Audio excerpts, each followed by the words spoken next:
how to change server on Mastodon. Hi everybody, welcome back to our channel. In today's guide video, I'll simply guide you through the steps on how you can change the server on Mastodon. So just make sure to watch the video till the very end.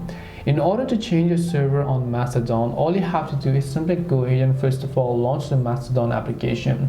Now the process of changing a server must be actually done before you go ahead and then try to join them significantly, because if you tap the join this button here, you're going to join this server for good. So before you sign up or create an account, you have to pick a server. So currently it is set to mastodon.social, but if you want to pick or change server, you can tap the option called pick another server here, and now you can choose any language, any sign up speed, and then here you can see mastodon.jp, which is Japanese of course, and you have mastodon.world for anyone who want to use, and mas.to, mastodon.online right over here. Depending upon what you want, you can just select pick for me, or you can just select next option here, and now you can just select those servers respectively, because everything is about you do it before you try to join a specific server. Once you join this server, you will not be able to do the other one. So keeping that thing in mind, this way you can change the server on Mastodon. Hope this video was helpful, and if it did help you, make sure to leave a like and subscribe to the channel, and if you have got any more questions, then feel free to leave them down in the comment section. Thank you very much for watching till the end of this tutorial, and see you soon in the next video.